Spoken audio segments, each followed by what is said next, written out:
హల్లెలూయా.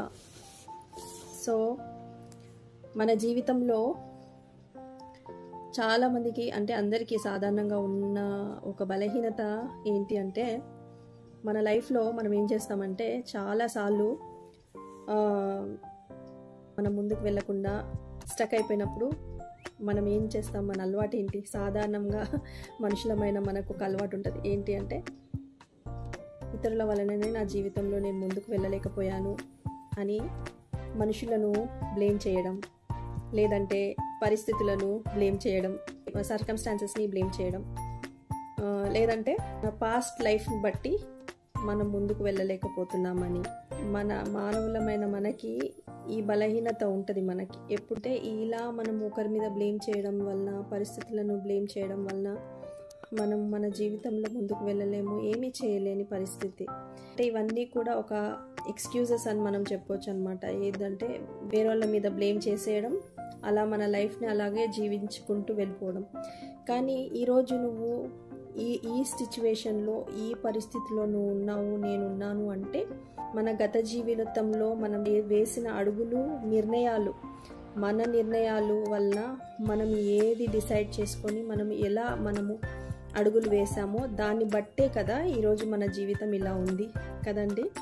కాబట్టి మరి మనం ఒక రెస్పాన్సిబిలిటీ తీసుకోవాలి. మన యాక్షన్స్కి మనం రెస్పాన్సిబిలిటీ తీసుకోవాలి. ఈరోజు ఇతరులను బ్లేమ్ చేయడము, పరిస్థితులను బ్లేమ్ చేయడం కాదు, కానీ మనము వేసిన అడుగుల వలననే ఈరోజు నువ్వు నేను ఎక్కడున్నామో అక్కడున్నాం.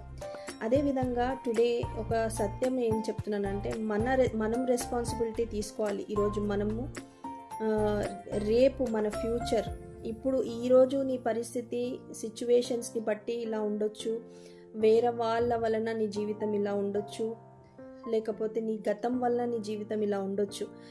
ఇవన్నీ గురించి మనం ఎక్స్క్యూజెస్ చేసుకుంటూ అలా ఉండిపోవడం కన్నా మనము ఎలా ఉండాలి అని మనం ఒక నిర్ణయం తీసుకోవాలి.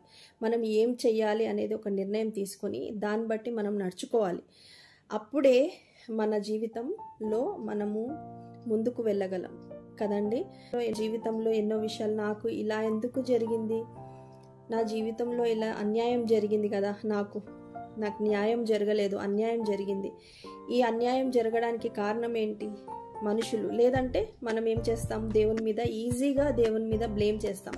దేవుని వల్ల నా జీవితం ఇలా ఉంది, దేవుడు ఉంటే నా జీవితంలో నేను ఎందుకు ఈ అన్యాయాన్ని సహిస్తున్నాను, నేను ఎందుకు ఈ యొక్క కష్టం నుండి వెళ్తున్నాను, దేవుడు అనేవాడు లేడా నా జీవితానికి? నేను ఇంత కష్టాలలో ఉన్నాను, ఇంత ఊబిలో నేను ఇరుక్కొని ఉన్నాను, ఈ బాధలలో నేను ఉన్నాను అంటే దేవుడే కారణం అని మనం దేవుని మీద కూడా ఈజీగా మనము నేరం మోపేస్తాం అన్నమాట, దేవుని మీద.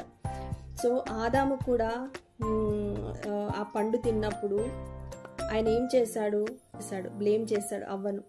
ఇదిగో నువ్వు ఇచ్చిన ఈ స్త్రీయే నాకు ఈ పండు ఇచ్చింది, అందుకే నేను తిన్నానని. సో మరి దేవుడు ఆ అవ్వను అడిగినప్పుడు, అంటే అవ్వను మరి దేవుడు అడుగుతాడనమాట. అడిగినప్పుడు అవ్వ ఏమంటది? అవ్వ అంటది, నన్ను సర్పము మోసం చేసింది కాబట్టి నేను ఈ పండుని తిన్నాను అంటది. ఆ అవ్వనేమో మోసపోయింది, సాతాను చేతిలో మోసపోయింది.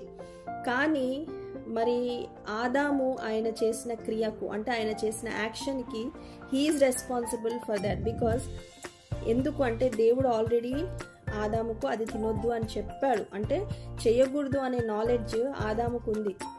సో ఈమెనేమో మోసపోయింది అని అవ్వ చెప్పింది, ఈయననేమో ఆదాము తెలిసి ఆ పండును తిన్నాడు కదా. సో ఆదాము ఆ పని చేశాడు అని రెస్పాన్సిబిలిటీ తీసుకోవాలి. సో మనం అందరము కూడా, ఆదాము కూడా ఆ పండు తిన్నాడంటే ఆయనకు ఆయన యొక్క యాక్షన్స్కి ఆయన రెస్పాన్సిబుల్ అనమాట. అదేవిధంగా ఈరోజు నువ్వు నేను మన గత జీవితంలో కొన్ని పనులు మనం కొన్ని నిర్ణయాలు తీసుకున్నాం, కొన్ని డిసిషన్స్ తీసుకున్నాం కదా. ఆ డిసిషన్స్ని బట్టి మనం అడుగులు వేసాం మన జీవితంలో. సో దాని వలననే మన జీవితం ఈరోజు ఇలా ఉంది. హల్లెలూయా. మన జీవితం ఇలా ఉంది. మంచైనా చెడ్డైనా మనము గత జీవితంలో తీసుకున్న నిర్ణయాల వలననే మన జీవితం